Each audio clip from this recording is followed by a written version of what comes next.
So this is actually a write-up we did on the Discord for people who are finding the term maladaptive daydreaming for the first time and don't really know what to do with it or where to go with it. So I'm just translating it into video format. It's laid out like 7 steps, but that's just to make it easier to read. I'll link the text version down below, but it's not actually like a, do this and then this and then this kind of thing. Do it however you go and do it. So if you've just found maladaptive daydreaming for the first time and don't know what to do, or even if you've known about it for a while and have just kind of stalled out on what to do about it, that's kind of what this was made for. Number 1, nothing. Don't do anything. Sounds counterintuitive, but just give yourself some room to breathe. Like, it's a big new term that can seem kind of scary and confusing and overwhelming, and you might not know how it fits into your life, or if you even have it, or what you even want to do about it. So just chill with the idea for a while. Don't make any rash decisions in like the first 2 hours of research. Just let it be for a bit. Number 2, research.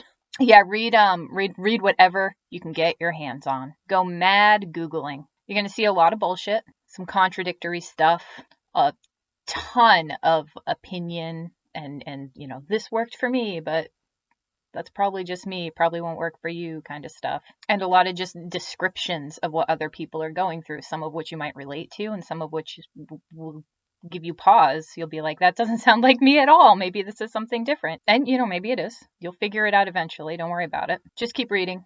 Just keep researching. If you want peer-reviewed articles, and I do think you want them, at least read the abstracts.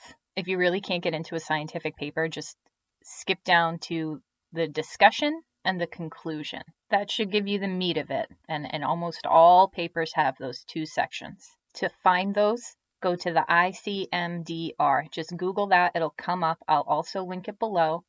That is the website that has all the peer-reviewed studies linked on it. Step 3, document.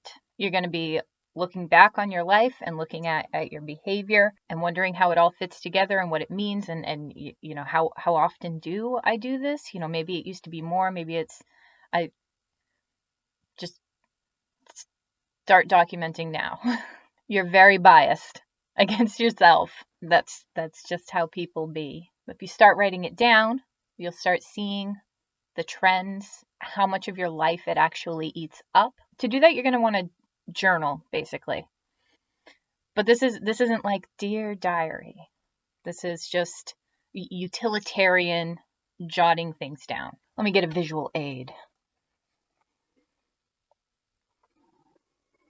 It's that simple. It's that simple. Just a couple of headings that don't have to be these, whatever works for you. So then we'll be like, all right, 2 p.m. It was a 15-minute car ride. And then I got tired after dinner. So, 5 p.m. Super simple. That's all it's got to be. It doesn't need to be down to the minute or super accurate or anything more than a number or 2 and a word or 2. And a quick note on this one. In a study that Sommer was doing, a treatment study, he had the participants journal sort of like that. And a few of the people actually said that just the journaling, nothing else, helped them to reduce their daydreams.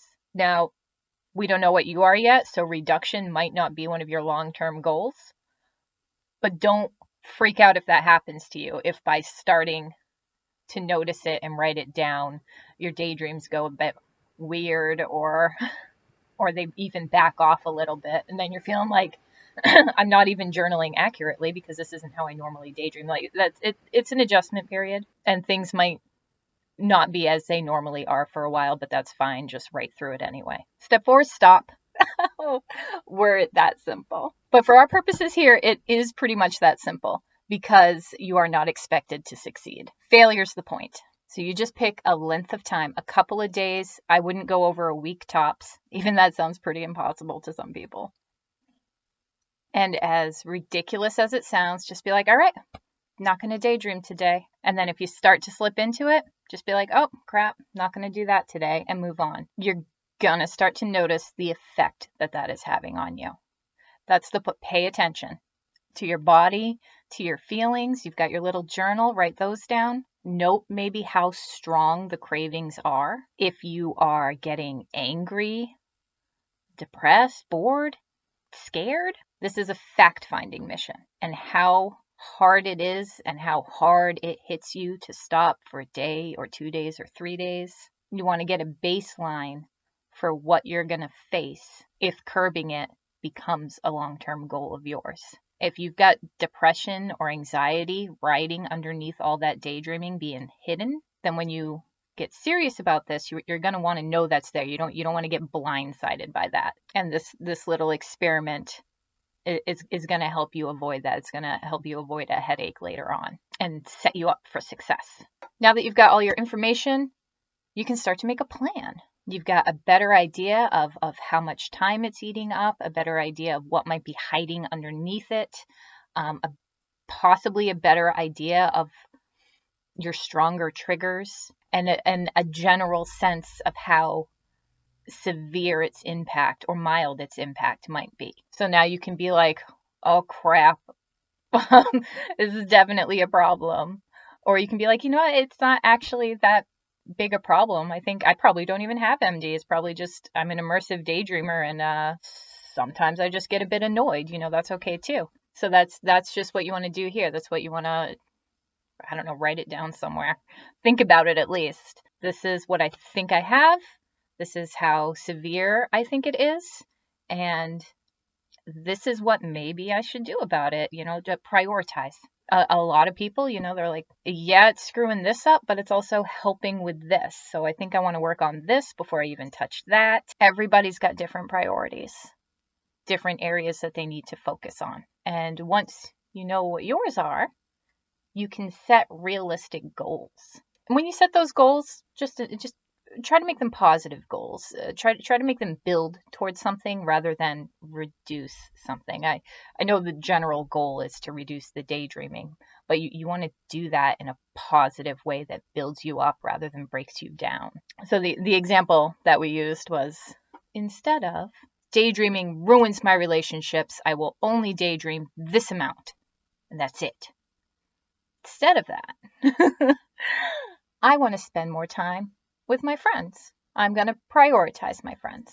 So when I'm having the urge to daydream or ignore that text or turn down that barbecue invitation, I'm going to focus on that. I'm going to text somebody and remember that I want these relationships in my life, and I'm going to work toward them. And then step 6 is to put that plan into action. This part's going to look different for everybody. There's no official treatment protocol yet. Researchers are working on it, but there is some stuff that we know the research recommends. Stuff that's, been proven to help us out. I don't think I'm really going to get into breaking them all down in this video, but I'll at least give you the names, and there's a short little paragraph in the write-up if you want to read it. So we've got mindfulness, avoiding triggers, addressing underlying issues, journal, you already started it, keep going with that. Motivational interviewing, that would ideally be done with a therapist. And for MD, you want to seek out somebody who's familiar with CBT, cognitive behavioral therapy. Contingency management, they had mentioned in the research. Some other little things that help people, set aside time. It can help to have something to look forward to. Set it at the end of the day when you don't have anything else going on, like a little treat. If I got all my stuff done today, I can get through this. I can get through work knowing that I have all that time later.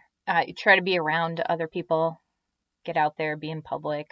I know it's hard in COVID, but socialize a little. If there's a game night on your Discord server, try to attend maybe. Call your grandma, I don't know. And of course, consider therapy. I mentioned that before, but and I know everybody's kind of sick of hearing it. You say, oh, I'm dealing with this, and everybody's like, well, get a therapist. And it gets so old, especially when you feel like you're in a place where that's not really an option. So it's hard. I know it is, and it seems disingenuous a lot.